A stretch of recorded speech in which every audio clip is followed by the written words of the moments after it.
The conference room door slammed shut. Marcus Brennan's voice cut through the silence like broken glass. Effective immediately, Sarah Chen, Chief Technology Officer, you're terminated. I felt every eye burn into me. The humiliation was designed to break me. Instead, I smiled and whispered two words that would haunt him forever. Thank you. If you are watching this, kindly subscribe and let me know where you are watching from. And I hope that you're safe wherever you are. After Marcus destroyed me in front of the entire board, the silence followed me home like a shadow. My phone buzzed constantly, text after text from my engineering team. Sarah, what just happened? Jake messaged first. Are we all getting fired too? Came from Maria. This feels like a nightmare, typed David. Each message cut deeper than the last. These weren't just colleagues, they were my people.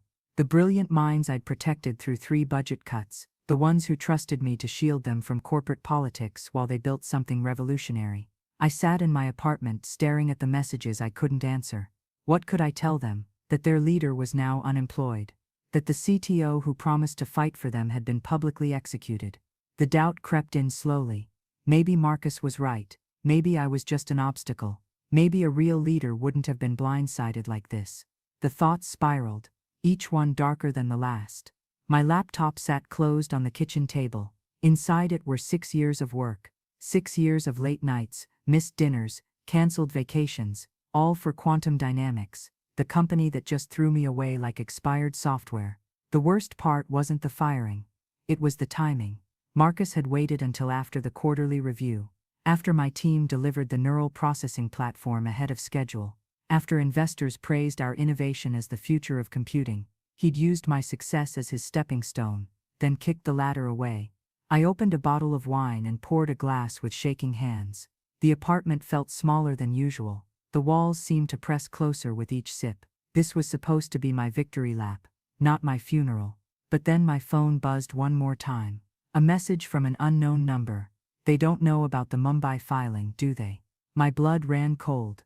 Someone out there knew my secret. Someone understood what Marcus had just triggered by firing me. This wasn't just another workplace revenge office story. This was about to become something much bigger.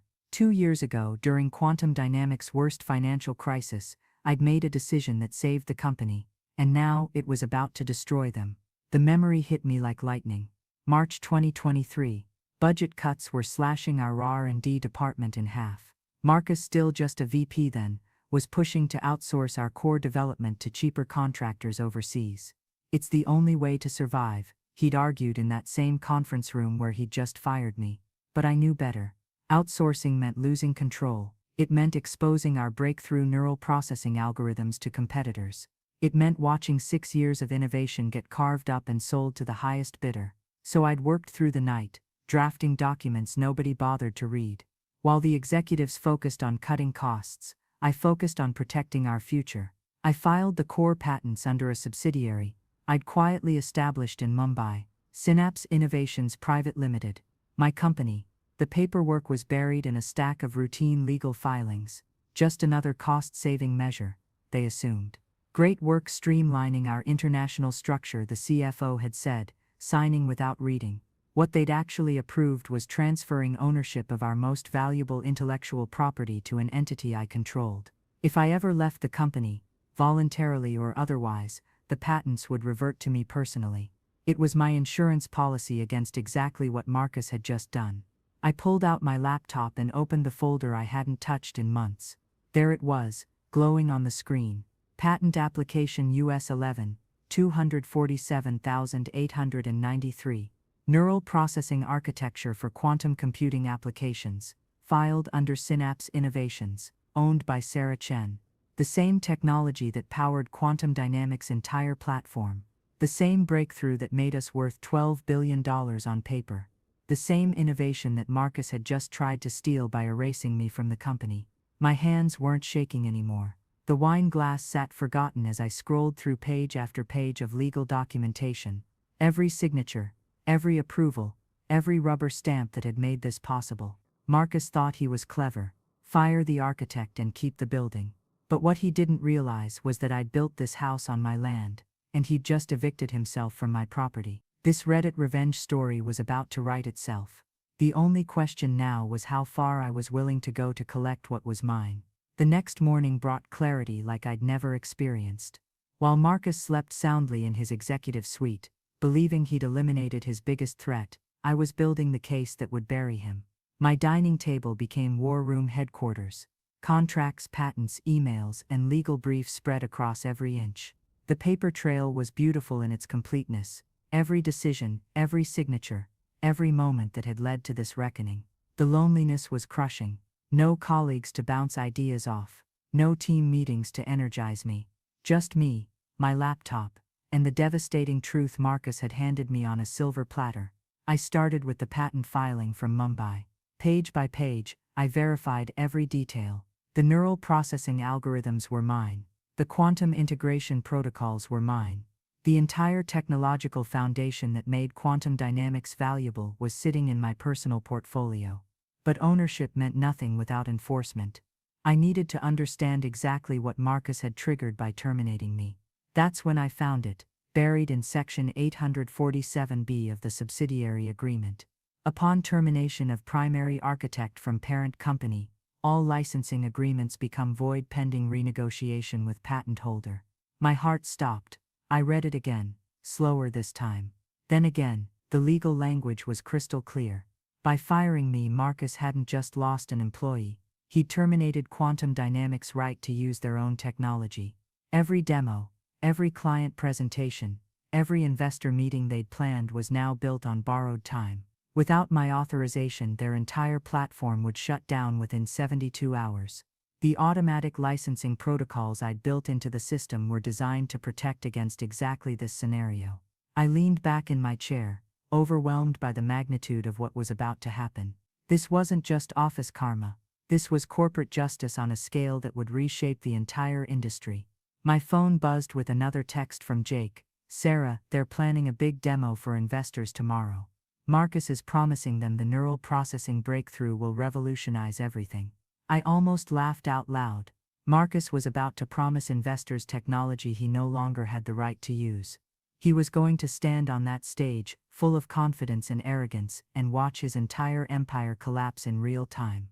The preparation phase was complete, every document verified, every legal angle confirmed, every backup plan in place. Marcus had 18 hours before his world would implode. And he had no idea it was coming. But I did, and for the first time since that devastating meeting, I felt something other than pain. I felt power.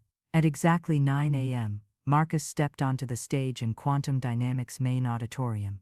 200 investors, 3 television crews, and half the tech industry's media watched him promise the impossible. "Today we're not just demonstrating technology," he declared, his voice booming through the sound system. "We're unveiling the future of artificial intelligence."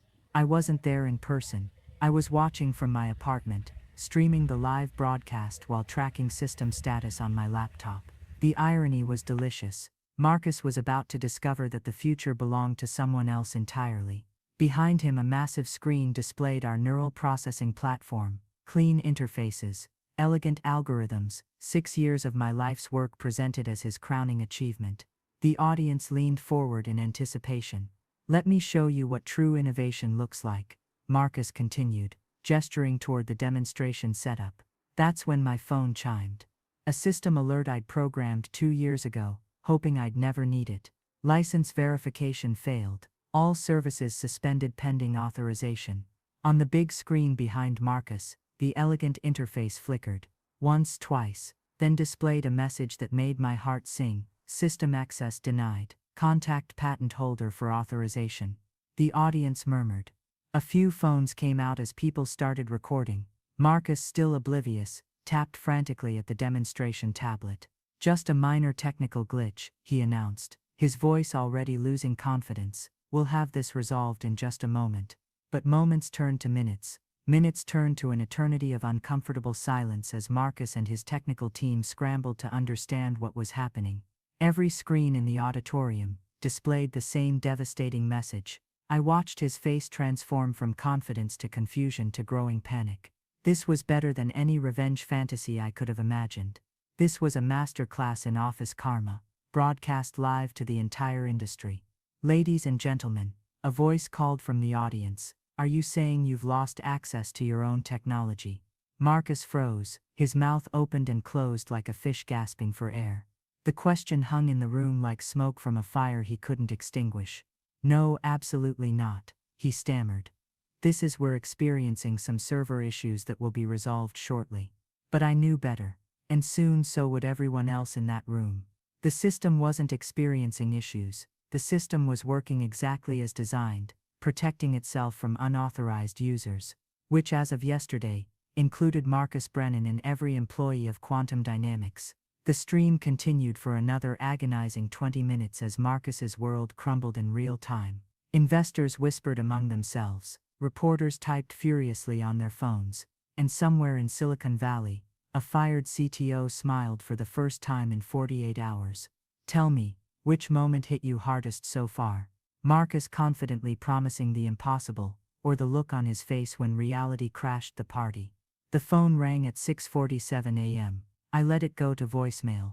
It rang again at 6:52, then 6:58. By 7:15, I'd received 12 missed calls from Quantum Dynamics' main line. When I finally answered, the voice on the other end was barely recognizable. Sarah, thank God. This is Jennifer from HR. We need to talk. Immediately. Jennifer, I said calmly, sipping coffee from my favorite mug. How nice to hear from you. I assume you saw yesterday's demonstration. Sarah, listen, there's been a misunderstanding. The board never wanted you to actually leave. Marcus acted independently, without full authorization. We can fix this. I almost choked on my coffee. A misunderstanding. Yesterday they'd watched me get publicly humiliated and said nothing. Today, with their entire business model in flames, suddenly it was all a big mistake. I'm listening, I said though. I wasn't really. I was scrolling through news articles about the demo disaster. Quantum Dynamics suffers major system failure. Tech giants' technology mysteriously shuts down. Investors question company's technical competence.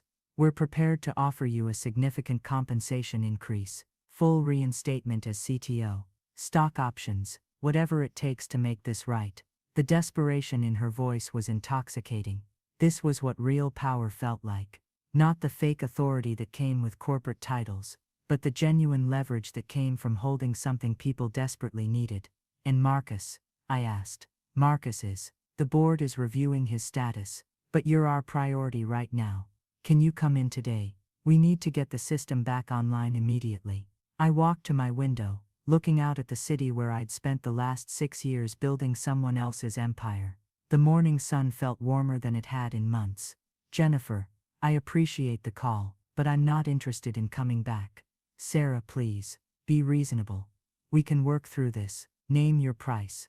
You can't afford my price, I said softly, because my price isn't money, it's dignity, it's respect. It's the acknowledgement that you can't just throw people away when they become inconvenient. But the investors, the clients, the contracts, are Marcus's problem now. He wanted to be the visionary leader. Let him lead. I hung up before she could respond. My phone immediately started buzzing with text messages, emails, and missed call notifications. The desperation was spreading through Quantum Dynamics like wildfire, but I was done being their solution. I was ready to become their reckoning. This workplace revenge office story was entering its most delicious phase, and I had a feeling the next call wouldn't be from Quantum Dynamics at all. At 2:17 p.m., my phone rang with a number I didn't recognize. The voice on the other end was smooth, professional, and definitely not from Quantum Dynamics. Miss Chen, this is Victoria Sterling from Neural Nexus Technologies. I believe we should meet. Neural Nexus, Quantum Dynamics' biggest competitor. The company that had been trying to crack neural processing for 5 years while we pulled ahead with breakthrough after breakthrough. They'd watched Marcus's public humiliation yesterday, like vultures circling wounded prey. I'm not sure what we'd have to discuss, Miss Sterling. I think you know exactly what we'd have to discuss. Your former employer seems to be experiencing some technical difficulties. Difficulties we understand you might be able to clarify. The meeting was set for 6 p.m. at a downtown restaurant, far from Silicon Valley's gossipy tech scene. Victoria Sterling turned out to be everything I'd expected: sharp suit, sharper smile, and the kind of confidence that came from smelling blood in the water. Sarah, she said, sliding a tablet across the table. Let's skip the pleasantries. We know you hold the patents. We know quantum dynamics is dead in the water without your cooperation. And we know you have every reason to watch them burn. On the tablet screen was a contract. My name at the top, neural nexus at the bottom, and a number in the middle that made my head spin. $1.1 billion. We're prepared to purchase your neural processing patents immediately. Full transfer, complete licensing rights, plus a 5-year consulting agreement that would make you the highest paid CTO in Silicon Valley. I stared at the number. $1,100 million. More money than I'd ever imagined. Enough to never work again, or to start my own company, or to fund research projects that could change the world. But there was something else in that offer, something that made my stomach turn cold. You want me to sell out my life's work to destroy the company that fired me. I want you to be compensated fairly for technology you created. What happens to quantum dynamics afterward isn't really our concern. I thought about my team. Jake, Maria, David, and dozens of other brilliant engineers who had nothing to do with Marcus's betrayal. If I signed this contract, they'd all be unemployed within a month. Their families, their dreams, their careers would become collateral damage in my revenge. This was the moment every Reddit revenge story builds toward. The choice between justice and vengeance. Between getting even and getting ahead. Miss Sterling, I said carefully, this is a very generous offer, but I need some time to consider the implications. Her smile never wavered, but something shifted in her eyes. Of course, but don't take too long. Opportunities like this don't stay on the table forever. As I walked back to my car, I realized I was holding more than just a contract. I was holding the power to reshape the entire tech industry. The question was, what kind of person did I want to be when the dust settled? What would you do? Take the money and watch your former company burn, or find another way to get the justice you deserve? The next morning, I walked into quantum dynamics for what I knew would be the last time. The security guards who used to greet me warmly now avoided eye contact. Word travels fast in a dying company. The boardroom was chaos. Emergency meetings, crisis management consultants, and lawyers everywhere. When I entered, the entire room went silent. Marcus sat at the far end of the table, looking like he'd aged 10 years in 3 days. Sarah, the board chairman said carefully, "Thank you for coming. We hope we can find a solution that works for everyone." I placed my folder on the table and took the same seat where Marcus had destroyed me 72 hours earlier. The irony wasn't lost on anyone in the room. "I'm not here to negotiate my return," I said clearly. "I'm here to offer you a choice." Marcus finally spoke up, his voice barely above a whisper. "What kind of choice?" Option 1. I sell my patents to Neural Nexus for $1.1 billion. Your company dies, my former colleagues lose their jobs, and you get to explain to shareholders how you destroyed a $12 billion company in less than a week. The room erupted. Lawyers started whispering frantically. Board members demanded explanations. Marcus just stared at me like I'd pulled a gun. Option 2, I continued, raising my voice over the chaos. I license the technology back to quantum dynamics. Not to you, Marcus. To the board directly. For $800 million, plus immediate termination of your employment, plus a formal public apology for the way I was treated. You can't be serious, Marcus sputtered. The board would never. The board interrupted the chairman. We'll consider any proposal that preserves this company and protects our employees. I opened my folder and spread the patent documents across the table. Every signature, every filing, every legal detail that proved I owned the technology quantum dynamics was built on. Marcus thought he could erase 6 years of my work by firing me in front of my peers. What he actually did was trigger a clause that gave me complete control over your company's future. The chairman studied the documents, his face growing paler with each page. These patents, they cover everything, our entire platform, every algorithm, every interface, every breakthrough that made you the leader in neural processing. All of it belongs to me now, thanks to Marcus's brilliant leadership strategy. Marcus stood up suddenly, his chair scraping against the floor. This is extortion. You can't hold an entire company hostage because you're bitter about being fired. Watch me, I said calmly. You have until 5 p.m. today to decide. After that, I'm accepting Neural Nexus's offer, and you can explain to your investors how a minor personnel decisions cost them billions. The meeting dissolved into shouting matches and emergency phone calls. But I was done talking. I'd given them a choice between survival and pride. As I walked toward the exit, I heard Marcus call my name one last time. I turned around to see him standing alone in the doorway, his empire crumbling behind him. "I never meant for it to go this far," he said quietly. "Yes," I replied. "You did. You meant for me to disappear quietly. You meant for my work to become your legacy. You just never considered what would happen if I refused to cooperate with my own erasure." The choice was theirs now, and I already knew what they'd decide. At 4:47 p.m., 13 minutes before my deadline, the call came through.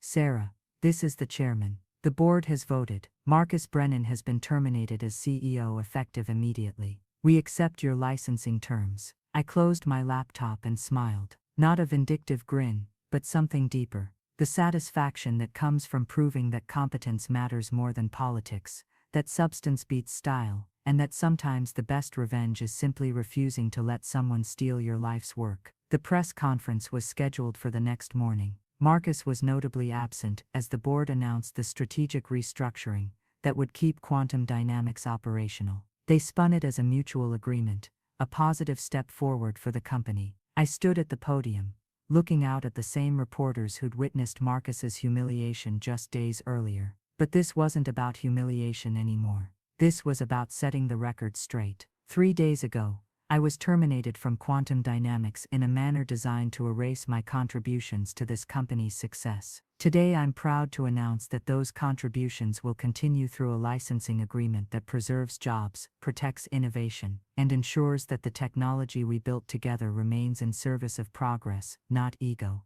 The settlement check cleared that afternoon, $800 million, making me one of the wealthiest self-made women in tech. But the money felt secondary to the real victory. My team was safe. Jake, Maria, David, and dozens of others would keep their jobs, keep building, keep innovating. The technology I'd spent 6 years developing would continue serving its purpose instead of becoming a weapon in someone else's war. Marcus disappeared from Silicon Valley entirely. Last I heard, he was teaching business strategy at a community college somewhere in Oregon. His LinkedIn profile no longer mentioned Quantum Dynamics, and his bio made no reference to his brief disastrous tenure as a Fortune 500 CEO. As for me, I used part of the settlement to start Chen Dynamics, focusing on ethical AI development and fair labor practices. My first hire was Jake. My second was Maria. Within 6 months we'd recruited half of Quantum Dynamics' engineering team. The office karma had come full circle,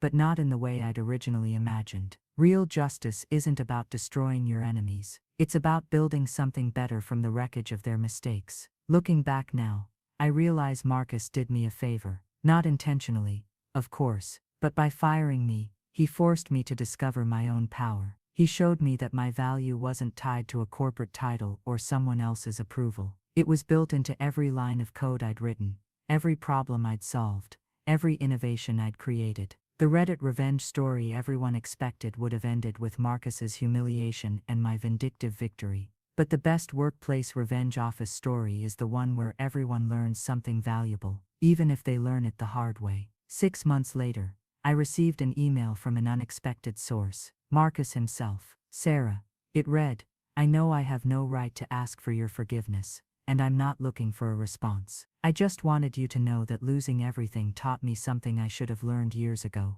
A leader's job isn't to claim credit for other people's work. It's to make sure that work gets the recognition it deserves. You deserved better from me, and from Quantum Dynamics. I hope your new company succeeds beyond your wildest dreams." I stared at that email for a long time before deleting it. Not out of anger, but because the past belonged in the past. I had a future to build, a team to lead, and innovations to create that would make my previous work look like amateur hour. The conference room in my new office has a whiteboard, where my team writes down their breakthrough moments. Every discovery, every solution, every moment when impossible becomes possible.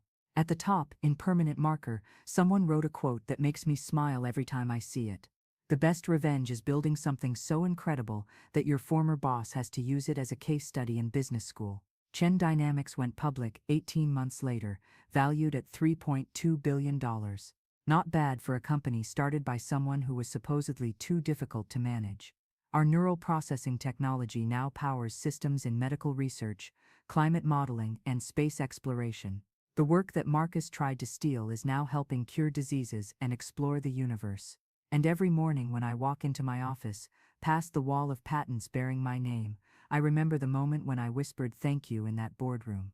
Because sometimes the worst thing that happens to you is actually the best thing that could have happened.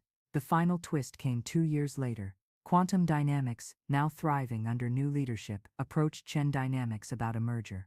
They wanted to combine our innovations with their market reach, creating something bigger than either company could build alone. The irony was perfect. The company that had tried to erase me was now asking to partner with me. The technology they'd attempted to steal was now so advanced that they needed my permission to use it. I said yes, not because I'd forgiven their past mistakes, but because I'd built something too important to let pride stand in its way. The merged company became the largest neural processing firm in the world, with me as Chief Innovation Officer and a board seat that no one could take away. On the day we signed the merger agreement, a reporter asked me about my journey from fired employee to industry leader. My answer was simple: sometimes the best thing someone can do for your career is to underestimate you completely. It forces you to discover just how powerful you really are. This office karma story taught me that true success isn't about getting revenge on people who wronged you. It's about building something so remarkable that their actions become irrelevant. It's about turning their worst decision into your greatest opportunity. The neural processing revolution that began in my cramped apartment 6 years ago now touches millions of lives every day. Medical researchers use our algorithms to identify cancer cells. Climate scientists use our systems to model environmental changes. Space agencies use our technology to navigate missions to Mars. Marcus tried to take credit for 6 years of my work. Instead, he handed me the keys to transform an entire industry. What part of this journey moved you the most? The moment I realized I held all the power, or the choice to build something better instead of just burning it all down? Drop your thoughts in the comments below. And if this workplace revenge office story inspired you to value your own contributions more, hit that like button, share this with someone who needs to hear it, and subscribe, because every story we tell here reminds you that your worth isn't decided in someone else's boardroom. It's written in what you choose to build next.